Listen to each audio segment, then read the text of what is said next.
Welcome to the Tactics Meeting. I'm your host, Dan Smiley, Response Manager for the Washington State Maritime Cooperative and with Gallagher Marine Systems. And today on the Tactics Meeting, we're going to be talking about the emergency response towing vessel located at Neah Bay in Washington. And to help us with that, we have Captain Michael Moore, United States Coast Guard, retired, currently Vice President at the Pacific Merchants Shipping Association, and the chairman of the Emergency Response Towing Vessel Compliance Group. Mike, welcome to the program. Well, thank you, Dan. Thanks for doing this. I'm excited to have you. We also have Captain John Venture, United States Coast Guard retired, the Executive Director of the Puget Sound Marine Exchange. John, welcome to the program. Good morning, Dan. Thank you. And we're excited to have Dale Jensen, Spills Program Manager for the Washington State Department of Ecology. Welcome, Dale. Thanks, Dan. Thanks for doing this. It's great to be here. I'm thrilled to have you. And my partner in crime, our executive producer, Sonia Larson, Response Technology Specialist with the Boston State Department of Ecology. Sonia, great to have you. Thanks, Dan. Good morning. Good morning. So, Mike, I'm going to start with you. What is the history behind the emergency response towing vessel? I mean, the maritime industry has been working to make sure that ships don't go aground for centuries. I think you pointed out before we started that the first emergency response towing vessel was one canoe towing another canoe, stopping them from going over a waterfall. So this idea isn't new. But how did we come to this point where we have an ERTV sitting in Washington? Well, it certainly isn't new, but I think the whole history of the tug itself is very interesting. Developed to help assist vessels in and out of port, or to tow barges, or to move things around. If you look at the history of marine safety, you'll find that it's completely based on responding to an incident or an accident and trying to come up with ways to prevent recurrence. And so that's the reactive mode. And so you have these big accidents, a boiler blows up, and you have a boiler inspection service, or you have something go wrong on the construction of a tanker. And so you change the requirements how you build a tanker. But about the 80s, we started getting more proactive and started looking at leading indicators and how can we interrupt the causal chain and keep things from happening. And one of those things you can do is to use the tool called a tug to go out and interrupt the causal chain in the event you have a vessel that's disabled. Most prominently, folks think about a vessel that loses power, but you can lose steering, you can lose power, you could have a fire, whatever it is, it reduces the operational capability of the vessel such that it can't control its own movement.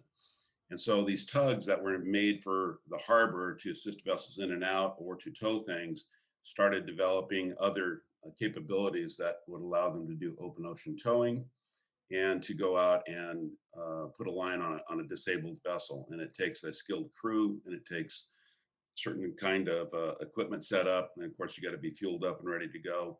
And then most importantly, and this is where I kind of came in when I was captain of the port here, is that instead of monitoring or watching an incident develop and seeing if you need to do that, I felt like we needed to be more proactive. So when a vessel had an issue, we just started getting a tug go in that direction, started requiring the closest suitable tug to move that way so that you don't burn an hour or 2 or 3 or 4 or 5 in the beginning of the incident, waiting and assessing, and then you find out, oh, I wish I would have had those 4 or 5 hours back. So the industry developed an international tug of opportunity system because there was a push to have this tug at Neah Bay and other places. And they felt like, can we leverage all the tugs that are moving around anyway? And they used transponders and started tracking over 100 tugs here in Canada so that you can identify the nearest suitable tug more rapidly. Ultimately, that led to, and Dale will talk about this, that led to the state, the federal government, industry all working on putting a tug out there for the winter months where you have the most storms and the highest winds and the most difficult situations, all the way into a year-round tug. And I'm sure Dale will fill you in on that. But that's sort of the real quick history of the tug. The tug is a tool, helps vessels getting in and out. Obviously, they also tow. And they run light quite a bit when they're in between jobs. And so leveraging that capability within our system to tap into the tug presence, if you will, the tug saturation within Puget Sound is an important element. It just so happens we have such a large area to cover that the Neah Bay tug started to become the focal point of emergency response towing vessels for the region, even though all these other vessels, in fact, even this last week, John can mention this, had a vessel lose power inside the system here, and the nearest tug was used to put a line on it. So the whole system depends on tugs getting in and out safely. And in this case, this is a dedicated tug in a particular location to provide a quicker response to the coastal area in the outer Strait of Juan de Fuca. Dale Jensen, how did Washington State end up involved in the emergency response towing? I hesitate to call it a business, but prevention world. Well, Dan, that's a really good question. And I came into the program in 2001, so had been a lot of conversations up to that point in a couple of seasons, as Mike had talked about. Looking at the winter months and having a tug positioned out there, there was a lot of the state of Washington, the public. It has a lot of passion around protecting our waters and our shoreline, and so there were lots of passionate conversations around this. Certainly, not only what Mike and John have talked about from a prevention standpoint, but certainly making sure that the resources and the peculiarities here in the state were protected. The historical, cultural resources were protected, and I think, part of it too was it was a challenge in the early years to find a way to fund this. And as we talked about the International Tug of Opportunities in concept, I think at the time it was a really good concept, but having a tug of the capability to respond to some of the incidents wasn't easily available. Those tugs were often assigned to other responsibilities, and time was of the essence. And it, as Mike noted, 147 miles, from Commencement Bay out to the mouth of the Strait of Juan de Fuca is a long time to get out there. We'd had some incidents out there earlier on. Of course, 10 years prior to when the tug was first out there, we had the Exxon Valdez, we had Nestucca. So there was a lot of energy, especially from the coastal tribes, too, and the concern of the impacts to their historical and cultural resources, too. So the state stepped into it, and of course, there's what is the role of the state? We pursued seasonal funding, early on, and then began to get the experience that demonstrated, moving towards the place where we are now around the emergency response towing vessel. And that group that manages it, that Mike leads, and it was up until about 2008 timeframe before we got the first year-round funding for that. But as Mike noted, there was a combination of state and federal funding up to that point. But there's a lot to be learned. There was lots of energy around it. There were different perspectives around whether a permanent tug should be positioned out there, who should pay for it, how it's going to get paid for. It's a huge investment to have sitting there just in case. So there were lots of different perspectives, but I think that operating seasonally up until 2008, then having year-round funding, and then leading into having industry operated and funded tug was a great move. There's always lots of conversations around whether it was a save or assist or it prevented something. But I can assure you that the state of Washington and the folks here have been really, really relieved and really appreciate having it out there. Certainly in the public settings too. It's amazing how many people, know about the tug, and they know about, you know, it's a point of pride too. It's a point of pride having it out there and knowing that the coastal areas and the resources are protected, and that commerce is safe and operating through that as well. One thing I know Mike's, wanting to, jump in here, but I think the other point that was really difficult during that time frame was always, the vessels transiting in and out of Canada as well, and that the Neah Bay tug certainly has provided some assurances to a lot of Canadian vessels transiting in and out of Canada too. I know we both worked, the state level industry partners have worked to try to get Canada to pay into at least a standby side of it. Once that tug is released, they're paying for it, but I think it's provided assurance for both Canada and the U.S. Captain Moore? Yeah, I'd like to follow that up a little bit. One of the other elements, Dale, I think it's pretty interesting to discuss is that in this whole spectrum of having it out there seasonally versus all year long, it was the capability of the tug. Yep. And there are some people involved in the public policy arena that, this is not their expertise. They just wanted the biggest, baddest tug around, right? Big, huge thing.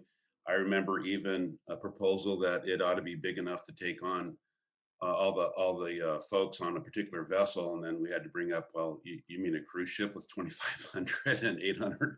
No, that's not what we meant. Well, at the end of the day, we did get it focused down to the job at hand, which is to minimize the risk of a drift grounding.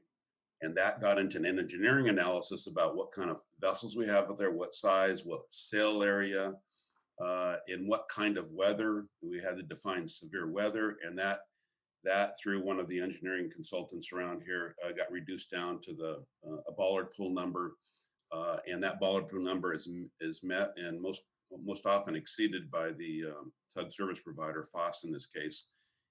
And really, there's an interesting story there. We had a vessel, a tanker, going to razor blades, really, that was towed out of Oregon a long time ago, many years ago, 20 years ago, and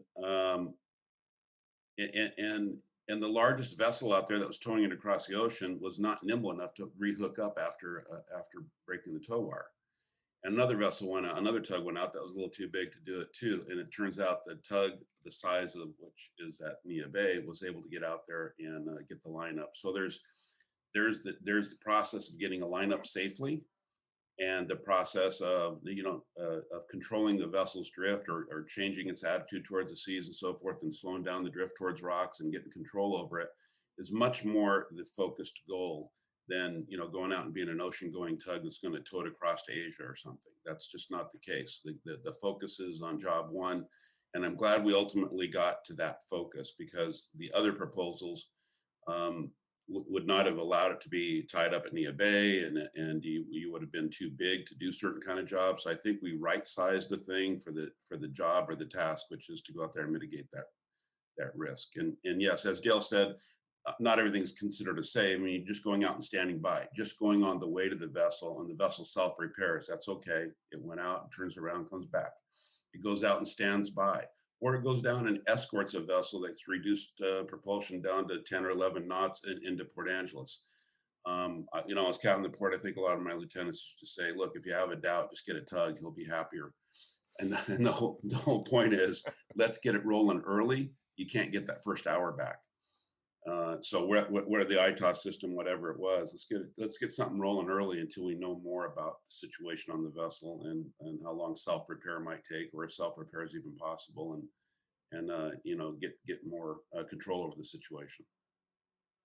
Yeah, and yeah, good point, Mike. And I think the other thing too was there were conversations around where the tug should be positioned too, right? Because we were looking at the whole coastline, but the value of putting it at Neah Bay was it didn't have bar crossings to cross like at Grays Harbor or the Columbia River. So even the Adigan Pass, even during that time, it was severe weather conditions. It was difficult to get a tug out of the Columbia River and across the bar for some time. So we did get the Neah Bay tug underway. And at the time, we had our oil spill response account where we could use that money to get the vessel underway, which we still have access to that fund to be able to do that. But I think the industry and the management team of the emergency response towing vessel has done a great job at making sure it's underway, it's out there, it's there just in case to evaluate the situation as the furthest resource forward.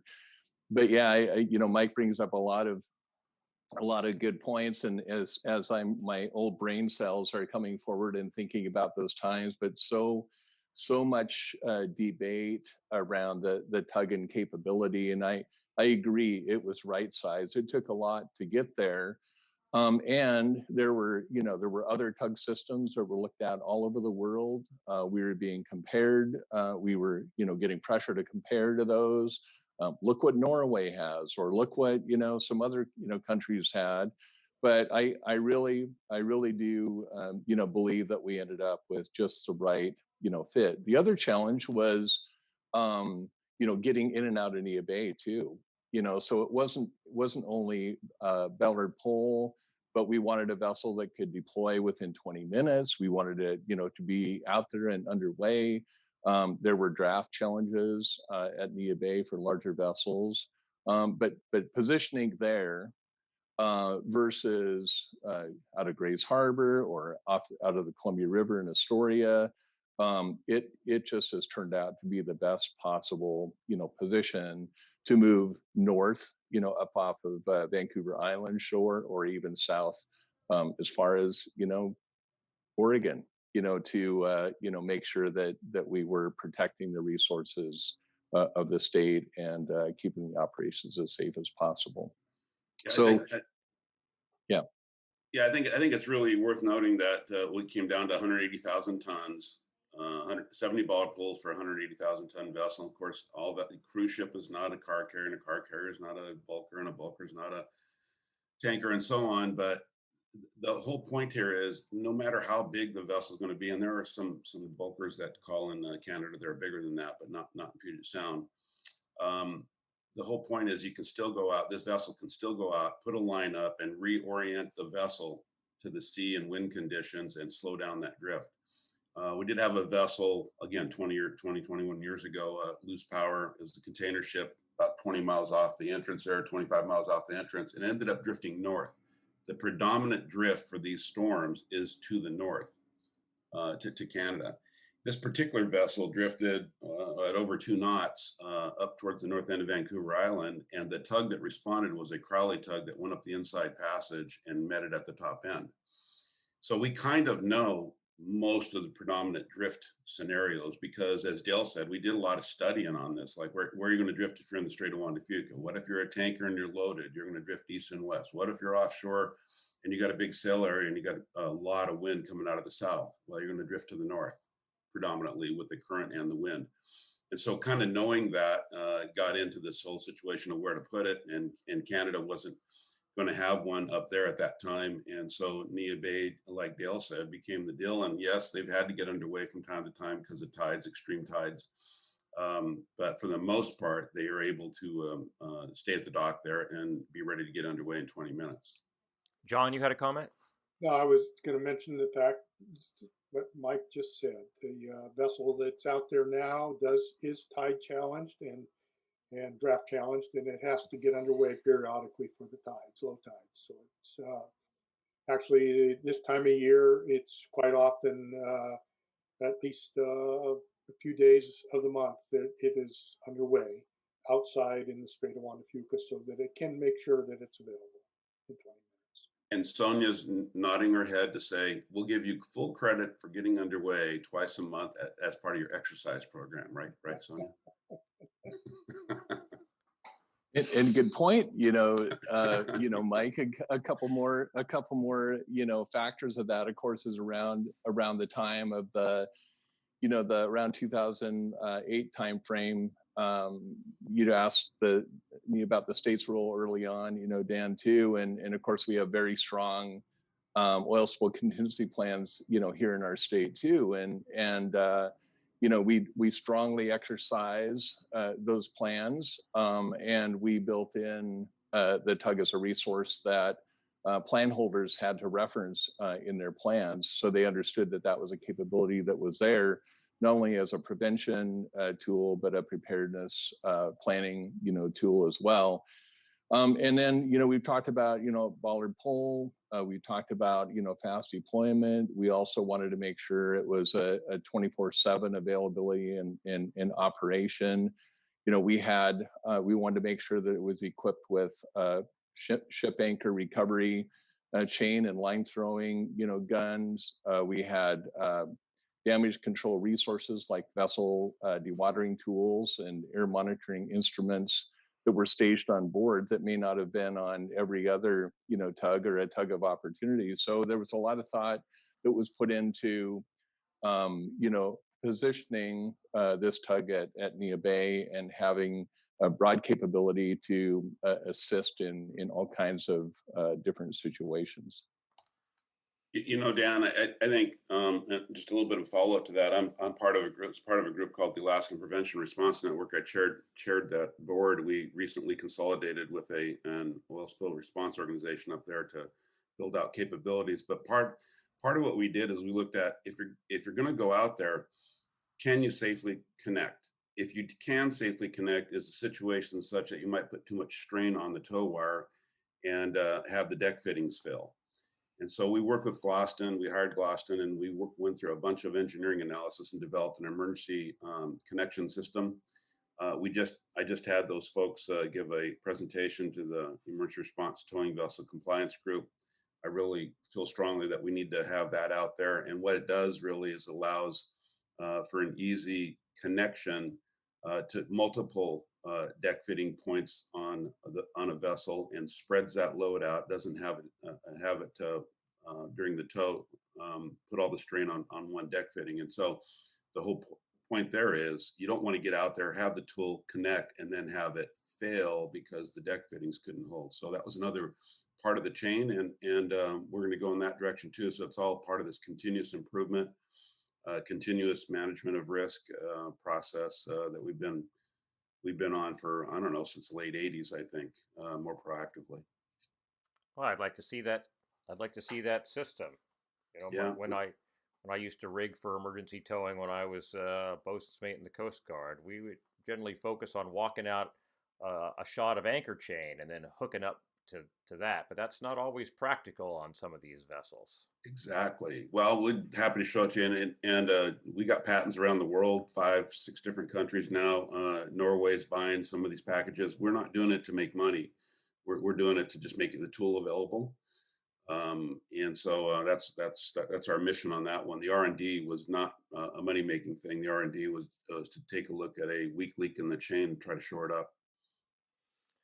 So the initial tug was funded by the state, right? On a seasonal basis. We put it out there during the worst weather, but the desire was to make it available full time, and so new funding was necessary. Mike, what were the different funding mechanisms that were looked at? Well, without getting into all the details there are a lot of funding mechanisms. Was the state going to charge shipping by one fee or another and then funded it themselves, or going to be a hybrid or what? But without getting into state and federal preemption on prevention and response, the state folded this under the contingency planning requirements. And so if you're gonna hold a contingency plan, and in your case, as you well know, an umbrella contingency plan, how are you gonna meet those requirements? And I think this is the part of the story where I think we just sat around the table and said, I think industry and a public-private partnership, industry can carry out the negotiations of how to fund this equitably, and to go through a low bid, suitable bid process to see if we couldn't get the best cost effectiveness and yet still meet or exceed all the requirements that were there. And so there was that agreement, and that's what was written into the legislation. And then we had the tough job. It was about 8 months of negotiations with the oil sector and the non-tank sector, trying to figure out how to allocate cost. Eventually, we went after a couple of concepts that are pretty easy. If your ship's not arriving here, you shouldn't participate, right? So it's really a vessel that arrives here, calls on a Puget Sound port, and departs using the Strait of Juan de Fuca, not the inside passage, but the Strait of Juan de Fuca. And then, so you have the arrival, and then like how much oil are you carrying? And so we looked at worst case discharge volumes, because those are all available, as you know, Dan, and in vessel response plans, and publicly available. And so we had that information. And then we looked at on the non-tank side at the tonnage, worst case discharge, and then credits if you had redundant propulsion, because that's a pretty big deal. Cruise ships had it, and Toad had it, and Polar Tankers had it on the tank side, and Alaska Tanker Company. So several operating companies had redundant propulsion, which was really a big deal. And then we looked at credit for protectively located fuel tanks. And then if they had ISO 14001 environmental certification. So we wanted to credit them for stepping to the plate and doing some other things. And so they pay a lower amount of money. And that actually has worked quite well we're now in our 12th year, collecting the amount of money necessary without really changing the rates. We just really only changed the rates in the last year on the non-tank side. It's covered us, and that's with all the fluctuations up and down of how many vessels call each year. So the system's worked out really well, and we have a split with oil based on number of arrivals and total amount of oil. And I think it was started out at 57% oil and 43% non-tank, and we've gone down. We're going to be 50-50 this year. So the system's worked out pretty well that we negotiated it. We sort of had to get operators in the room and maybe the lobbyists out of the room to be able to move forward with that negotiation. But once we did that, it kind of fell into place. And John was at all those meetings. So I think it really did kind of work through to more mechanical at that point as opposed to political. One of the things that while we're at 50-50, this is actually Mike's idea, I believe, was that we make it a probability and consequence type equation. So probability is the number of vessel arrivals for the non-tank sector and the tank sector, and the consequence is the worst case discharge. So we calculate that every year and determine that what that split should be, and that's how we've gone from 57-43 to 50-50. There are a few more non-tank sector vessels that call on Puget Sound. But there's a lot more oil being carried by the tankers. I remember back with some of the debates around how to fund this, and I think it's awesome, what you guys have done to figure this out. And I know it was very difficult as I had conversations, with you, Mike, and John, and of course on the oil side too, during that time. But you guys are the experts. You guys figured this out, and you put your heads together and made it happen. I also remember during that session a number being thrown out there that let's do this 50-50. It was 50% of the pay from the oil industry and 50% from the cargo industry. So it's interesting to hear now that the equation is 50-50. See, we could have saved lots of time and energy just going to 50-50 back then. You know, Dale, I did so many spreadsheets, you couldn't believe it. And tip of the hat to Frank Holmes, who was the representative from Western States Petroleum Association. Really, he and I sat down, and he didn't want to do exactly what I was doing on the non-tank side. He wanted to have it more of a fee, depending on what size tank vessel you were. I had so many different kind of vessels. I just felt the entering argument had to be so obviously fair to each other that I wouldn't have to fill all these phone calls. And although John did when we first kicked it off, and you're right, 5743 was because we didn't know exactly how many tank barges were going to be out there and going through that area, and so it was overestimated. And after that, it got down to like 5446, 5248, 5050. So it is interesting you bring that up, because that's kind of how the splits worked out, you know, more or less. When you look at worst case discharge, you add it all up and all the gross tonnage and so on. It's just how it worked out mathematically. Last year, the number was 5248. It was tankers were paying, the tank sector was paying 52, non-tank 48. So we're at 50-50. We've only been at 50-50 a couple times, but we actually had one year where the tank sector arrivals were down, and we were at a 52-48 split where the non-tank sector was 52. Yeah, that's absolutely it. So you needed an organization that was going to manage all of this, and created the Emergency Response Towing Vessel Compliance Group. How did that come about? How did you decide to use that structure? Well, I don't know that any of us have your radio voice, but we'll try to answer in that same interesting tone you got going there. uh, instead of a board of directors, I did not want to convey that we had operational responsibility, because no one wants to sign up for taking on liability personally or as an organization for the operational performance of the tug. And so we set it up with this bright magenta line between us and operational performance. And the way we did that is we set it up in the contracting with, in this case, FOSS, the service provider that we chose, that they had to be hired by the vessel owner operator or the Coast Guard or Ecology. Now, typically what happens is between them and the owner operator. There are a number of contractual instruments that a tug company can employ with a ship owner operator to execute a contract, and we did not want to get in that business. They can execute their own contracts. You know, we had this vessel, this tug went up 500 miles south of Dutch Harbor not that long ago. I have no idea the details of it. We just had to backfill, and it went up there and did its thing. And that's between FOSS and the owner operator with contractual details. It gets a little bit complicated when you get into extremist situations and so forth. Nevertheless, that contract has to take place. We contract for it to be available in the operating area, typically tied up in Neah Bay, but it can also be in the operating area, which is like off the coast or in the outer Strait of Juan de Fuca.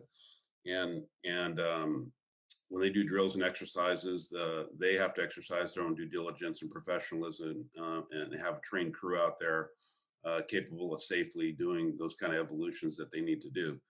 And that's why I proposed, and the group agreed to have it called a compliance group, because let's have the name reflect what we were doing. We're providing a compliance with the state requirement under the contingency plans, but the operational execution of that depended on on being contracted to go do that. So anyway, that's why we came up with that name. And then we got 4 tank vessel reps and 4 non-tank vessel reps, so we can take a look at the finances and make any adjustment we needed to do, and maybe address issues like for Sonia, you know, drills and exercises and those types of things, and how to pay for fuel. And when you do get hired and you burn a bunch of fuel on a job, how do we get credit back, you know, for that, because obviously all that's being paid for by the particular vessel involved. I would add to that the compliance group has a board of 8 voting members, and according to its bylaws, 2 non-voting members, although we don't have WSMIC involved anymore. So WSMIC, Washington State Maritime Cooperative, does not have a board member. But the Marine Exchange is a non-voting member because we do the administration, and I'm currently the treasurer of the compliance group. Yes, and we did use legal help to help set that up. And everybody agreed to that, and it contracted with a lawyer to help us set up those bylaws and to go through all those issues and cross T's and dot I's on them. But for the most part, it's been on pretty steady run. Collect the money. John pays FOSS, and we have an operational summary. I get one of those a month, and we keep everyone informed about how often the tug's being used or not, and what the situations were involved in every deployment. So that's where it's worked out. I think it's worked out very well. We don't have an overly bureaucratic setup here. It's a simple deal. We collect the money, pay FOSS, make sure the tug's operational, make sure backfills are out there, and let them do their job when they're hired. So, John, the Marine Exchange takes on the role of collecting the money. How does a vessel sign up for coverage when it's going to make a call into Washington State? Every vessel that is required to have a oil spill response plan in the state of Washington is required to have this tug as part of that emergency response towing or emergency response system, an ERS. That's was required by law. So every vessel must enroll with the ERTV compliance group. We have a form that they must fill out. It can be fleet wide, it can be vessel specific, but generally it's vessels do it or companies do it by their fleet. Then they give us the vessel specifics. We can calculate quickly based on the equations that have been provided to us or the fee rate schedule that's been provided to us by the tank sector. They have fixed rates, whereas the non-tank sector has rates based on deadweight tonnage and worst case discharge. And then as Mike mentioned earlier, we do give credits as well for certain things that are considered to be voluntary over and above what's required by law or regulation. And so they get those credits. We do that up, and then we invoice them after their arrival, and they pay. We have never had anybody not pay for the ERTV, which would be interesting because then we would pass that on to Dale for some extra effort on his part. So I've become a member. I've signed up. I've paid my fee. The tug is sitting at Neah Bay, and now I'm coming in at Buoy J, and I've lost power. And I go to call out the tug. What is the process for activating the ERTV? And what happens once I've activated it? So you mean the vessel owner operator? Yeah, the vessel owner operator. Because like you said, the compliance group doesn't operate. You're not operational, right? So typically, and I'll just tell you the typical case, the captain of port, the cooperative vessel traffic service would know about that. That gets to the captain of port immediately. And the procedure there is essentially, and I put this in place back in '99, but I think they're still following it pretty much to the letter, require the nearest suitable tug. Well, as it happens, if you're going to be at Buoy J, the nearest suitable tug is almost certainly going to be the tug in Neah Bay. And so it becomes pretty obvious that's what they're going to hire. They don't always do that because sometimes other circumstances allow them to hire another tug, but it's there. And so then they have to comply with an order. And then they obviously end up calling and discussing with FOSS. And what we didn't want is FOSS to be engaged in a 3-hour contractual debate. You want to, if you're going to get hired, you got to mosey on towards the area and you're working out the details in the contract behind the scenes. So it's not real visible to the public or anyone else. All those details behind the scenes of working out the contract. The most important thing is you're getting the nearest suitable tug and you're getting it going your direction right now. And so it gets out there, and you know what? Guess what? If it self-repairs to the satisfaction of the Coast Guard, the tug can turn around and go back to base The whole important thing is it gets going in that direction, and they work out which contract. And as I said before, there's several BIMCO, Lloyd's Open Forum. There's other kind of contractual arrangements that they can land on, but that's between then at that point, Foss and the owner operator. So John, will the Marine Exchange watchstander activate the tug on behalf of the ship operator? No, they must contact directly Foss Dispatch to hire the tug. So let's talk about all of the entities who could activate the tug directly, and then what the tug might do given the different kind of circumstances. What are the things that we've seen the tug assist with, or what are the versions of assist that it might go through? Well, there's a lot of things there, because the tug's out there as part of the emergency response system, and the state of Washington can hire the tug. So let's say you had a situation where you wanted it out there to assist in some other operation besides putting a lineup on a vessel, or potentially standing by to put a lineup in a vessel, or escorting. Maybe it's an oil spill response and you needed to move some equipment around or support that effort.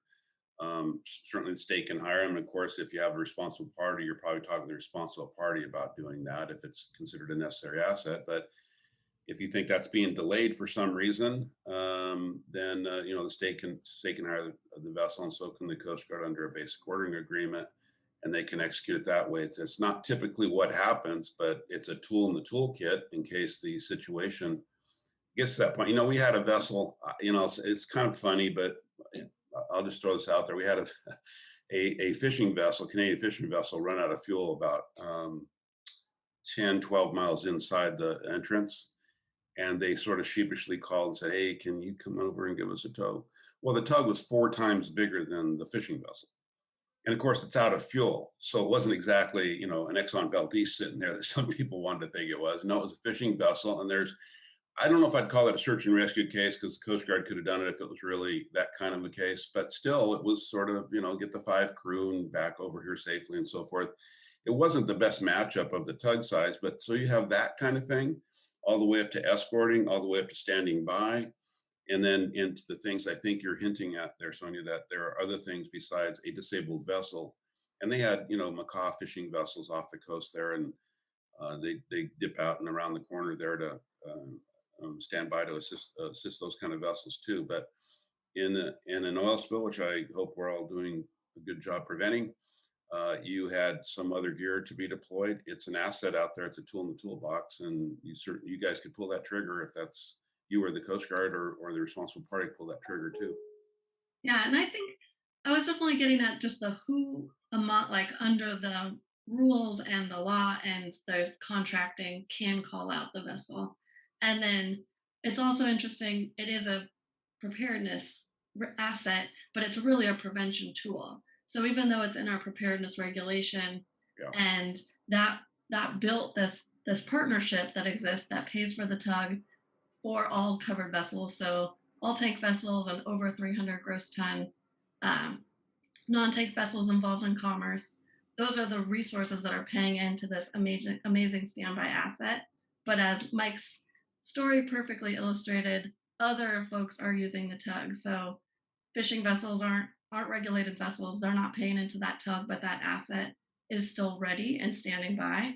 And that's a great benefit to the overall system and to ensuring we have fewer incidents in our waterways.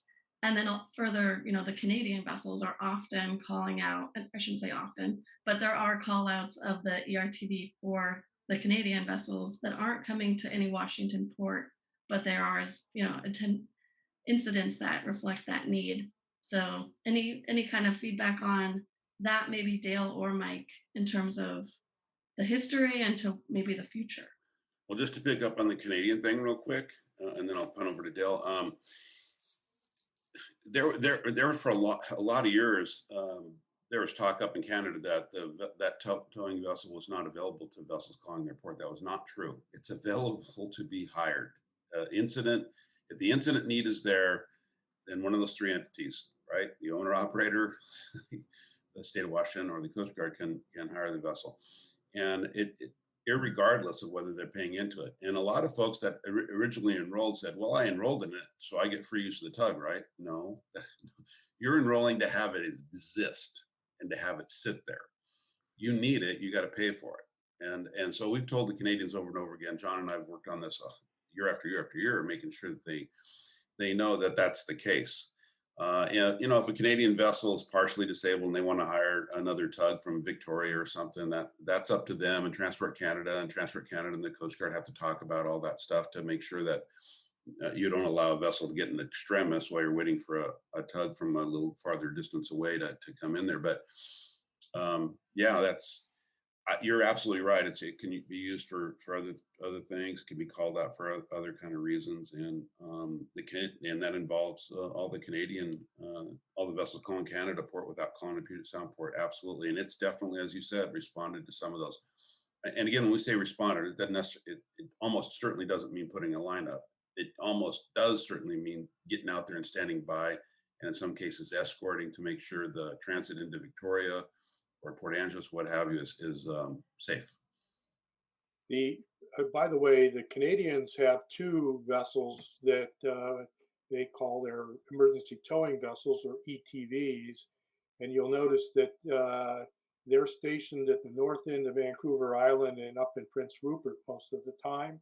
So they're taking into account the fact that we have a tug at Neah Bay, essentially protecting their southern coast. I would guess, and I don't have these numbers right in front of me right now, but many of the vessels that have been assisted one way or another, whether it be an escort or a tow, of those that have been, some of them have been bound to Canada. So Canadian vessels have benefited from the tug at Neah Bay, clearly. Good deal for them. Yeah, we've talked about it. Yeah, there's been, I mean, it's many years, because one of the things that came out in that legislation, not only directing the formation of the Emergency Response Towing Vessel Compliance Group, but at the state level, we were directed to continue to reach out to Canada and encourage their participation and paying into the tug for standby operations. And certainly, as John and Mike have talked about, it has deployed to assist Canadian vessels a number of times. And it seems like the awareness just continues to grow, and the knowledge about that resource that's available. So every single time, even as new facilities are being proposed in Canada that could increase vessel traffic, for example, we're using those opportunities to continue to pitch, to Canada or those organizations to, hey, here's a resource here, pay into it. And I think John brought up a good point, even through the Oceans Protection Plan, work that Canada has been doing. It's been pretty exciting to see their advancements. I think on the U.S. side, I always felt that we were much stronger in our preparedness and prevention, capabilities. But through that process, it's really changing. So those tugs that are under contract, I guess, with Canada right now, I think they're learning, from that, too. And as we've talked about this, we're in a business, we're in a world where it's so great to have us all as partners to learn and grow. Every single situation, we learn something from it, and we look at how we can improve that system. So I don't know if Canada will pay into that tug someday or not, but I don't think we've missed an opportunity to continue to, pitch that idea. I know Mike and others haven't hesitated to, pitch that idea, either. I think the other thing too is, that really drove a lot of this was our legislature in 2004, directed a zero spills goal. So I think we all take that really seriously. We emphasize strong prevention, capability, but we also test our preparedness capability all the time. And and having so some of the things that might happen is there might be training opportunities where the tug can deploy. We can pay for that for a training opportunity, or we include it as part of a contingency plan to test its capability, where companies get credit as part of their contingency planning drills and exercise programs. So there's the infrastructure out at Neah Bay, as I mentioned earlier, doesn't support the level of capability that we'd like to see out there from a preparedness to respond standpoint beyond the Neah Bay tug. But that's a continued effort to help or support the Macaw as they try to seek funding that can change the infrastructure that they have out there so that we can continue to move assets, hopefully, from Port Angeles and pre-position, more and better capability out at Neah Bay in the future. So we continue to learn and grow. We continue to test ourselves, but we keep our eye on the prize and reducing the probability of consequence. John, when the tug goes off station on hire, what happens? Are we absent at the tug until it gets back? How is that managed? Usually what happens when the tug gets underway for an assist, FOSS will backfill immediately with another tug, usually positioned in Port Angeles because it's where it is available. It's usually often one of the escort tugs, Lindsay or Garth FOSS, that are much bigger than the tug out at Neah Bay. Couldn't get into Neah Bay anyway, so they'll spend the time at Port Angeles. In the meantime, we're looking for another tug that can go out, if it's going to be more than 24 hours, go out and position itself in Neah Bay. That has happened very few times, but it has happened, and they have put another tug out there. This year alone, when Mike mentioned it earlier, that the tug went up to a job up in the Gulf of Alaska. It never got to the vessel. The vessel restored propulsion before the tug got there, but the tug got all the way to Kodiak Island before it turned around. In the meantime, we had to put something out at Neah Bay in its place, and they put another tug out there, and ultimately did a rotation anyway. So the tug that's out there now is not the tug that was out there that went up to Alaska. I think it's worth saying that the legislation required 20 minutes to get underway, and of course it's at Neah Bay, but it could be between Neah Bay. It could be underway doing a drill or exercise or what have you between Neah Bay and say Port Angeles in the Strait. And recall that we're looking at a time distance problem here, right? So if a vessel loses power, what's the drift rate? How far are you from shore? What is the amount of time you have to get the tool called tug out there to reduce the risk, minimize the risk of drift grounding? So, every mile a vessel enters into the Strait of Juan de Fuca, you get closer and closer to a higher, I'll call it tug saturation. And, a lot of tugs running around tanker country up north for escort and assist and so on. And so if you have vessels even in there that have a 4 or 5 hour transit out there, if a tug gets hired and it looks like they're going to be encumbered, they'll start looking around where the next available one is to cascade out there.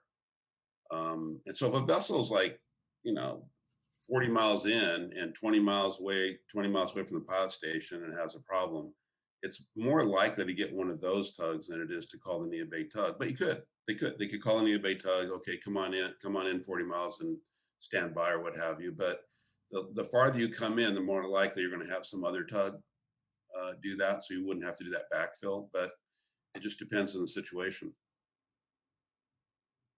Yeah, I think, it's been a good model, I think, for the most part. Is if the Neah Bay tug is in a situation like that where it's heading into Port Angeles, maybe it's assisting a vessel to get into Port Angeles, but another tug on its way out to meet up with it. So the Neah Bay tug will often turn around, partway in the strait and head back out to back out to Neah Bay. I think the system really looks at how do we make sure that we can keep that resource, out there and its readiness is there.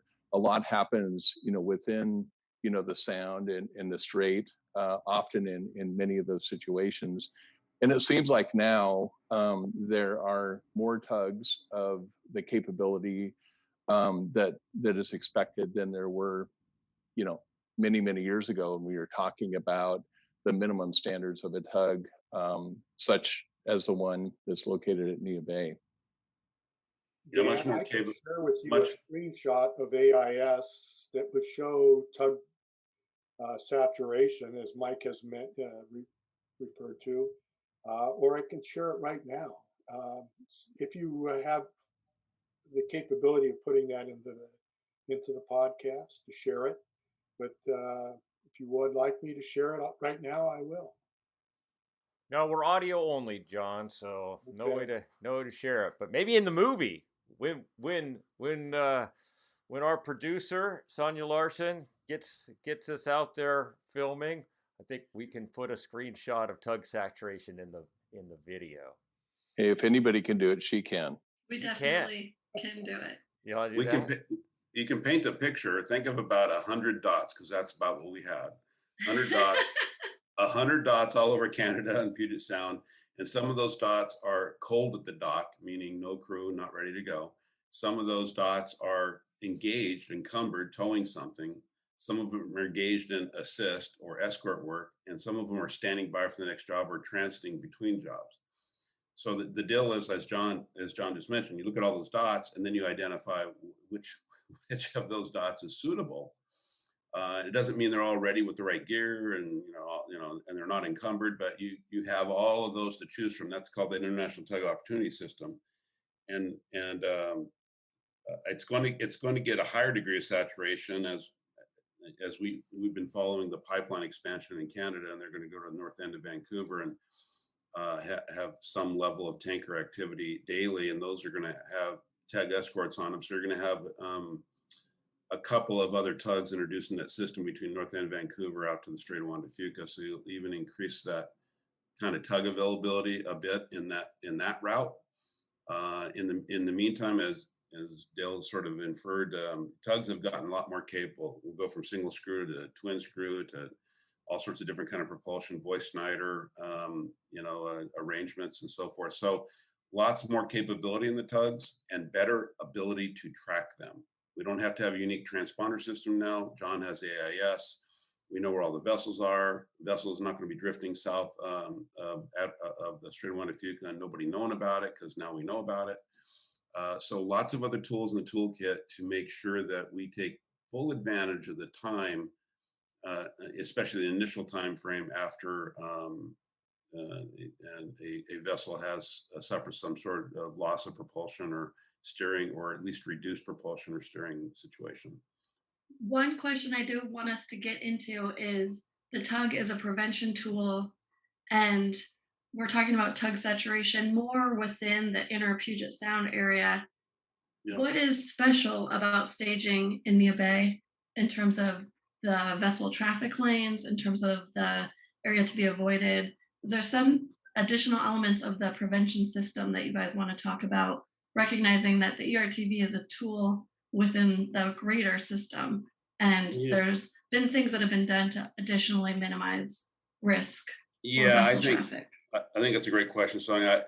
I think back to the zero spills. There's been zero spills from adrift grounding, cargo vessels calling at Puget Sound ports, and you go, well, then why do you have to do all this stuff? Well, yeah, we have wide, deep waterways, and yeah, that's a major reason to protect. The further you come in, the more protected they are, and so we haven't had any of those incidents. But if you look at leading indicators, you look at what kinds of things start getting your attention, then we start minimizing those. And that's what this whole thing is that, it's 11 to 17 miles wide, the Strait of Juan de Fuca. It's 1,000 square miles of navigable water between the entrance buoy and the San Juan Islands. It's a big area. And so the tug is out there where the traffic lanes are entering or exiting the Strait of Juan de Fuca. And about 20 years ago, we worked hard with our Canadian counterparts to push the entrance buoy farther out. And part of that was to have vessels angle to their entry into the lanes farther offshore, provide a buffer zone, and to better comply with the area to be avoided that Sonia is referring to, the National Marine Sanctuary on our side, the US side. And then on the Canadian side, they've put in place in the last couple of years a marine sanctuary at Swiftsure Bank that's not year round, but it's mandatory to stay out of there for it's a feeding ground and for whales and so forth. And we now have a voluntary slowdown area there on the outbound leg. So a lot of things are happening out there. It is a very big body of water, which is to our advantage. It's not like you're coming into so many ports. Major ports have constricted waterways and canals and less maneuvering, much less maneuvering room. But that's where it's all happening. Folks are exiting or entering the Strait of Juan de Fuca offshore now instead of right off Anilla Bay at that entrance buoy, and that provides that layer of safety. We're working on something called the Pacific Safety Initiative. John, counterpart Ed Page up in the Marine Exchange of Alaska, and Kip Ludick down at in Southern California, working on more formalizing routing offshore to provide that buffer zone, really from Alaska and Aleutian Islands all the way down. We have routing measures to the Aleutian Islands. That's a part of the group that I participate in up there, and that's to provide order and predictability and manage risk in that transit. And the reason they go through there, it's a great circle route to call on our West Coast ports, and we can do that up and down the coast, providing more of a buffer zone that goes back to that time distance equation.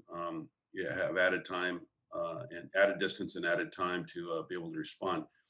But to Sonia's point, that all that stuff, exiting, entering, and so forth happens right there. It just happens farther offshore now, and that provides, again, more time and more distance and more safety, really, in the entrance and exiting from the Strait of Juan de Fuca, and that's good. The Coast Guard just announced yesterday or the day before a port access route study that they're going to do for the entire West Coast. So we're going to be looking again at the entire West Coast, entrances to all the ports, as well as the Canadians have a project contracted out to look at any possible changes to the traffic separation scheme that we currently have in the Salish Sea. So that project is ongoing. Neither one of them is likely to be finished anytime soon, but at least we're talking. Yeah. Go ahead, we'll end up formalizing that offshore routing scheme, no doubt in my mind. And it's been talked about for a long time. The BC States Task Force actually put out a recommendation, I believe it was 2002, on routing offshore, 25 miles for non-tank and 50 for tank. Frankly, a lot too many people know this. The tanker exclusion zone was established off of Vancouver Island when the Trans-Alaskan Pipeline System was built, and they're going to start bringing tankers down here instead of by pipeline, by tanker, which ended up happening. And they wanted vessels to stay a certain distance off Vancouver Island, and I got involved in that when I was Lieutenant JG and investigating going on board vessels that cut inside that zone to reduce that buffer area, and Canada was quite alarmed by that. So this whole thing goes back quite a ways, that whole entrance, Sonia, about a lot of attention to how do we do that in order and predictability. Over 40 years of a cooperative vessel traffic treaty with Canada, it's worked really well with the two countries, transboundary waters. And I think we've said the word continuous improvement here a few times. That applies to the Cooperative Vessel Traffic Service. It applies to the development of the traffic lanes. It applies to that whole area out there, and it applies all the way through the system. So we'll just keep hunting and pecking for incremental improvements and keep at it. I think the hard thing, is to think about the system that's been developed, as you said, Mike, 40 years plus. I mean, there's been a lot of effort over a long period of time to focus on prevention and minimizing the consequence, of a spill or an incident. And the systems continue to improve all the time. I wish there was a better way. I know we all try in a variety of ways to educate the public. I'm always still amazed with how many people don't think there's anything out there that's preventing, spills from occurring or impacts to the environment or the economic, viability here in our state. So it's a constant effort that we all have to work on, to continue to improve the awareness of this very complex system that's in place to prevent spills, but also our readiness to respond. Really impressive. But I think when anybody goes out to Neah Bay, you drive out there, you hike out there, or see any part of that shoreline, and how difficult it is to get in there and clean up a spill.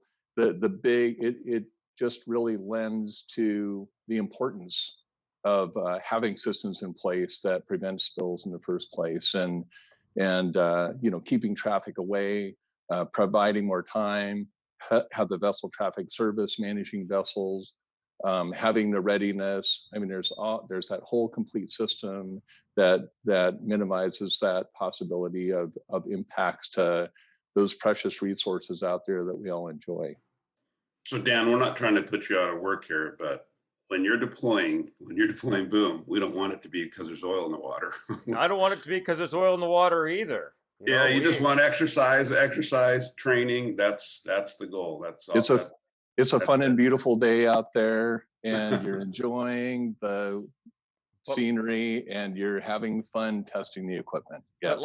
But like you can't get those first hours back. You need to get the tug underway earlier, and in oil spill response, we deploy boom and gear early, even if it turns out after the fact that there isn't any oil in the water. That's the way we like it to turn out anyway. So Dan, my old adage used to be, if you do that and nothing happened, it was a great unannounced drill deployment. That's right. You got to get out there. There's a quote. I don't know if this is an accurate quote.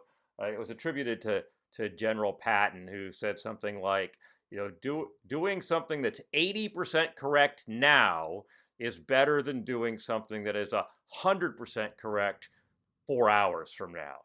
Perfect. You got to get out there and get it done. Right. I think you missed a couple colorful words in there, but that's it. Well, that would have been Patton's style, right?